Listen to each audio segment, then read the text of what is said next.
Hi, I'm Sanjay Phillip. And I'm Drew Craddock. I'm Olivia Pels. Hi, I'm Phoebe Deerdorf. And we're here to talk to you about what it was like being roommates in our freshman year. And we lived in Warren our sophomore year. So we actually didn't meet on move-in day. We met here for the Honors Colloquium, which was back in March of 2016. Oh, Yeah, I had no idea that I was going to be meeting the person I would spend the rest of the year with later. So we actually were best friends in elementary school and then kind of re-met at Whitworth our freshman year, just through mutual friends. And so we got close our freshman year.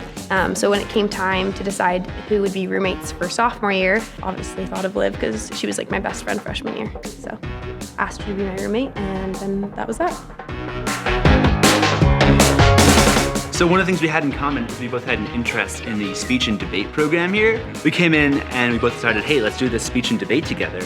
But at the time, we realized we both liked keeping up with the news. We both liked active and vigorous debate, not just in a debate forum, not just about politics, but even with our friends about Marvel, anything Marvel, DC. We had a lot of good discussions, just late nights in our room. We had different beliefs in a lot of things, but I think through talking through it and through discussing, we kind of came to some agreements, had some healthy disagreements, and as roommates, it didn't really fracture our relationship by any means to have those debates and discussions. I think it fostered some trust and some ability to have crucial conversations. I would say what we have in common is maybe how organized we are. We're really focused on our studies, and I think that keeps us kind of grounded in what we value, especially with living together. Yeah, I would agree. We're both very organized. We went to bed and woke up at a similar time, and we're always focused on our studies, like you said. So that was something that we both valued. And so whatever our decisions were around that, that was kind of what we'd always go back to, I guess, is just making sure the room was clean and we were making a environment where the other person could study and excel. One that I can remember, one areas where we're definitely opposite is when it comes to things like scary movies or things that are just creepy or gross. Because Sanjay loved to hide in our closet and he'd jump out and scare me or scare RA sometimes. Yeah. It gave me just an absolute heart attack. I would freak out when you did that. And then our RA loved those scary movies and whatnot. And so he and Sanjay would just always get each other, and I'd get caught in the crossfire.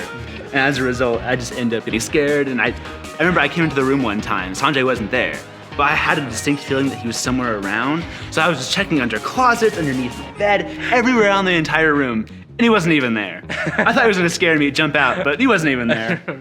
Phoebe is definitely the extrovert. She gets me out of my shell for sure. If I had my way, I'd stay in my room and just sleep. But it's a nice balance of having someone to kind of get me out into the real world, get me out meeting people. It's been really great having her kind of push me out of my comfort zone. Yeah, I think too we have pretty different interests, at least on campus, the things we're involved with. So Liv does cheer, she's an accounting major, I'm health science, nursing major, and I did intramural sports and things like that. So we definitely had very different interests on campus and things that we were plugged into, which was honestly kind of nice because we were each other's best friends and could come back to that, but at the same time we had our own outlets and things to do separately.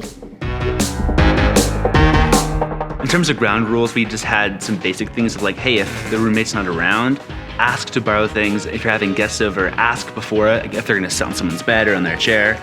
I think the key thing was communication. We said if something's gonna happen, ask about it beforehand.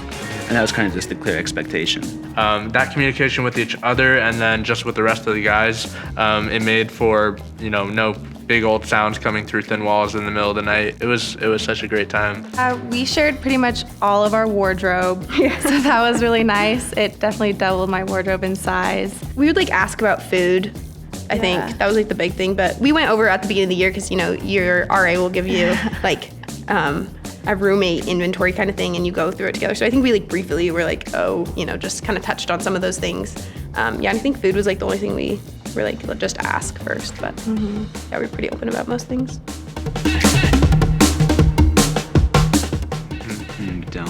We don't get along.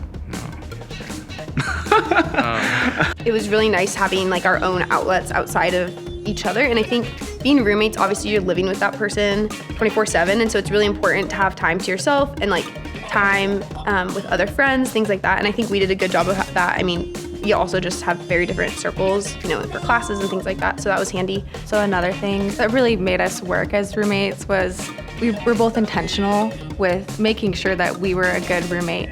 A lot of times I would write a note for Phoebe and leave that as I left the room, or she would write a note for me. And towards the end of the year, we just had a whole wall full of notes that we had left for each other.